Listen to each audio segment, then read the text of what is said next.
नमस्कार, मैं हूँ डॉक्टर अजय भांबी। जैसा कि आपने पूछा, अगले एक महीने के अंदर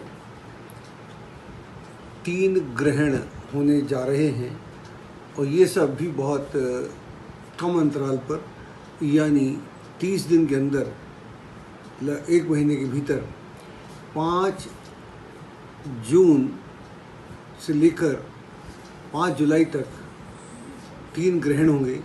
इसमें से 2 चंद्र ग्रहण हैं जो 5 जून और 5 जुलाई को हैं, और सूर्य ग्रहण जो है वो 21 जून को है।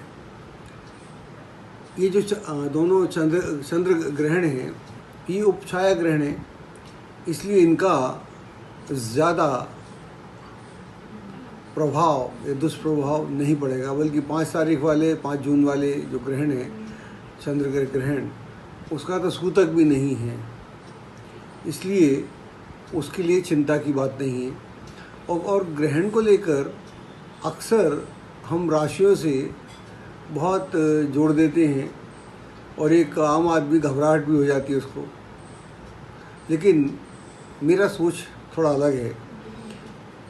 जहाँ तक घटनाओं का सवाल है या दुर्घटनाओं का सवाल है, वो तो प्रत्येक व्यक्ति के साथ हर दिन सुख और दुख होता रहता है। हर दिन लाखों लोग मर जाते हैं, लाखों लोग पैदा होते हैं, लाखों लोगों के एक्सीडेंट हो जाते हैं। तो हर दिन हर क्षण जो ग्रहों का योगदान होता है, जो ग्रहों साधारण ग्रहों के एंगल्स बनते हैं, उसमें हर व्यक्ति के लिए अच्छा बुरा होता ही रहता है। मात्र एक ग्रहण से सारे फल दे देना मुझे कोई बहुत ज़्यादा वैज्ञानिक नहीं लगता। ये मेरी व्यक्तिगत सोच है और मैं ऐसा ही मानता हूँ। लेकिन अगर कोई पृथ्वी के ऊपर या ग्रहों के ऊपर, ग्रहों की दुनिया में कोई घटना घट रही है, तो इसका कोई मतलब तो होना चाहिए, इसका असर तो कोई होना चाहिए। अगर अच्छी घटनाएं हो रही है तो बुरी घटनाएं भी होंगी। ये जो ग्रहण है 3 के 3, ये ग्रहण प्रकृति के लिए, प्राकृतिक प्रकोप के लिए बहुत खराब है। और वैसे भी हम देख रहे हैं दिल्ली में पिछले 1-2 महीने के अंदर लगभग 34 या 54 ग्रहण हो चुके हैं, भूकंप हो चुके हैं, भूकंप के झटके हो चुके हैं। हालांकि ये बहुत रिचर स्केल पे, बहुत छोटे थे, कम थे, लेकिन हुए हैं।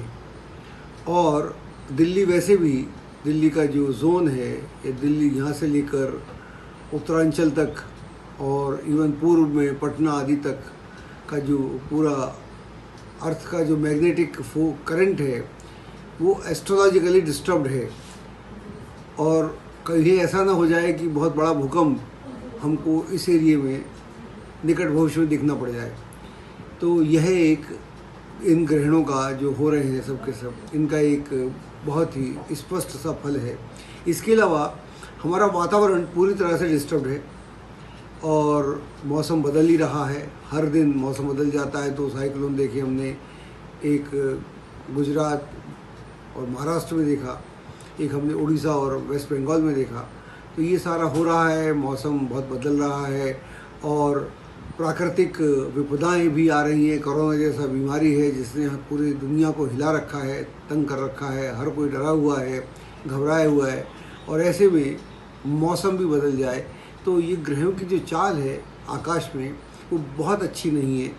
तो कोरोना से हम घबराए हुए हैं। मैं कोरोना की बात करता हूँ।